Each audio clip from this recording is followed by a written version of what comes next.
In Module 3, The Language of Gambling, we'll dive into specific language that gamblers use and how this language serves as a reflection of their addiction. Gambling has its own vocabulary, and understanding these terms is essential for professionals or family members who want to connect with gamblers, recognize their behaviors, and understand the self delusions that keep them stuck in the cycle. It's not just about what a gambler says, it's about what's hidden behind those words. It's important to be able to understand what it means when someone says, I had an 8-teamer to win $20,000 and I got backdoored on the last leg and it lost by the hook, or at least be able to understand some of that.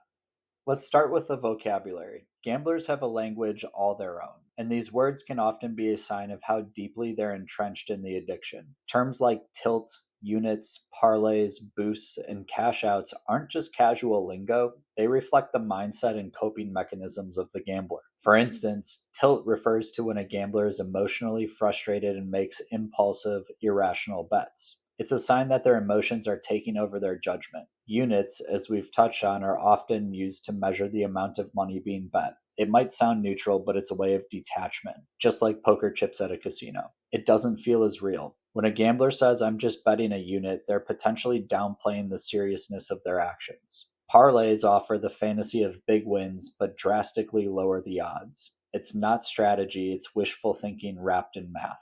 Boosts are sportsbook traps. They look generous, but they drive action on things the gambler wasn't planning to bet on. And cash outs give gamblers the illusion of control, but most take the cash out just to gamble again right away.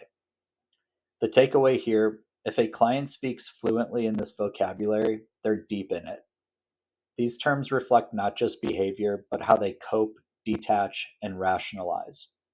Let's break down a real statement you might hear from someone. I had an 8-teamer to win $20,000 and got backdoored on the last leg and lost by the hook. The translation? An 8-teamer means a risky 8-leg parlay, nearly impossible to win. Backdoored means a last minute loss, like a buzzer beater or a Hail Mary, that's usually blamed on bad luck. The last leg plays into the near miss effect, which actually reinforces the desire to gamble because they were oh so close. And then there's lost by the hook, a half a point. It means they didn't cover the spread by half a point. It gives the gambler that I should have won feeling. The emotional takeaway? They focus on how close they were and not how reckless the bet was. And that $20,000 payout, that's the fantasy. They're chasing that win to solve everything. For family members, every word here reveals deeper thinking errors. Listen closely, because these phrases are the breadcrumbs that lead to understanding the gambler's mindset.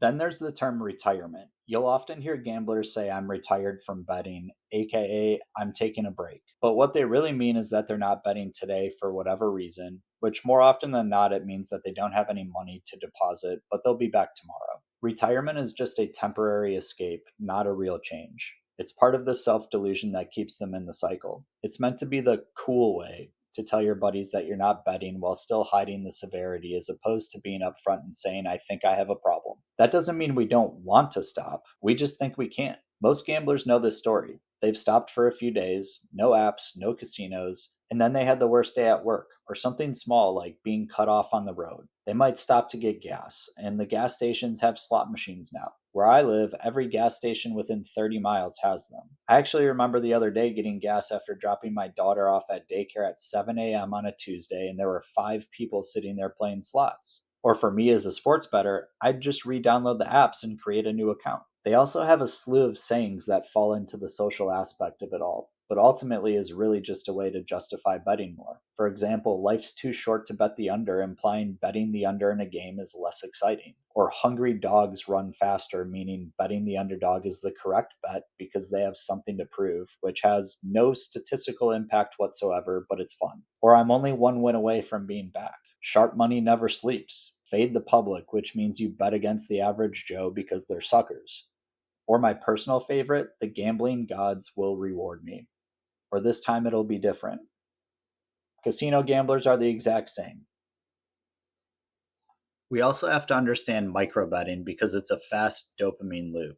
It's not just sports betting, it's a digital slot machine in your hand. Micro bets offer instant results, betting on whether the next pitch will be a ball or a strike, Steph Curry's next shot type, the speed of the pitch, or if a batter will make contact. This creates a slot machine effect: fast results, fast dopamine, no time to think. Compared to traditional sports betting, where a game takes hours, you go from one bet to the next in seconds. This constant feedback loop actually rewires your brain. Gamblers are rewarded neurologically dozens, even hundreds of times per game. Each microbet is a neurochemical hit that deepens addiction. Now let's talk about the behavioral traps hidden within these phrases. The language used by gamblers is often a way of masking the reality of their behavior. When they say things like, "I'm just trying to get back to even," they're justifying escalating their bets after a loss, hoping to recoup that money. This is a classic example of the gambler's fallacy: the belief that future bets are influenced by past outcomes. In reality, each bet is independent, but gamblers convince themselves that this time will be different. The irony is that it can lead to larger wagers on a so called safe bet where the odds are much higher and the payout is lower. For example, it could be something like betting on Steph Curry to make one or more three pointers in a game where you might bet $400 to win only 100. So if you lose it, a loss hurts really bad, but the win doesn't really do much for you. By the way, he accomplished this in 268 consecutive games. I know this statistic all too well because the one game he didn't do it, I had bet on it.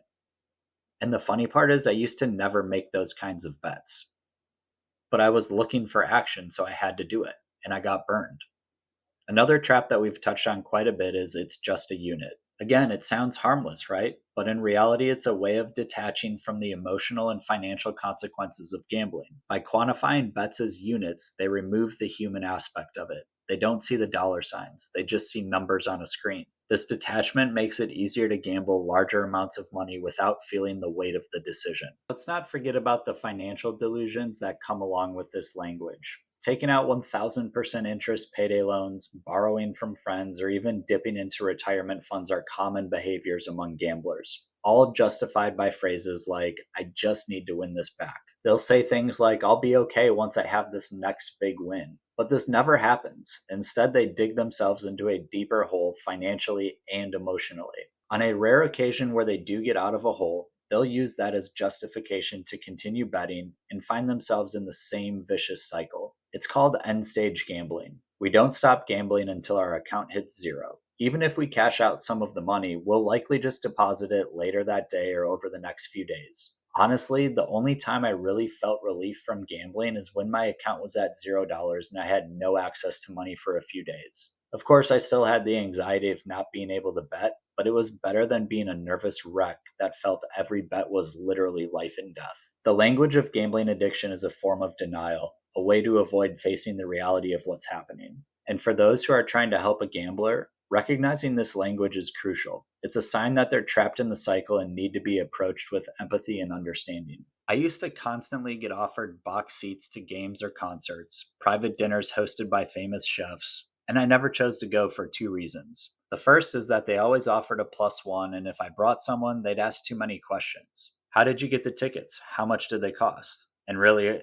I'd be found out if they turned around and saw the giant DraftKings logo in the box. And secondly, I wanted the face value of those tickets in the form of free bets instead. At one point, I had received an iPad as a reward from a sportsbook app, and I repackaged that as a birthday present for a friend, and my wife asked me why I spent so much money on it. I just lied and told her I won it in a work raffle because I didn't want to tell her the reality. I went to insane depths to hide my gambling. But the interesting part is, because I had access to these events and whatnot, I actually felt like I was living that lifestyle. Like I could afford box seats at a Cubs game, but in no way, shape, or form could I.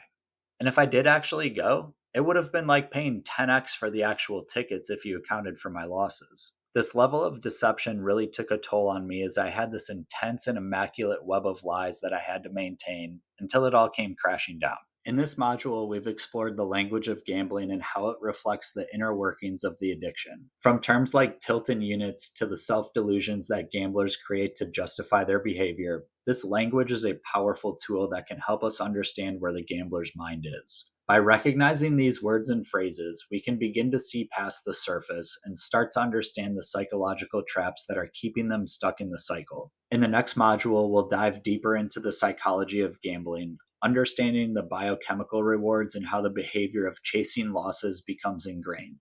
But for now, Remember, the words gamblers use tell us a lot more than they realize. Pay attention to the language and you'll gain a deeper insight into the mind of a gambler.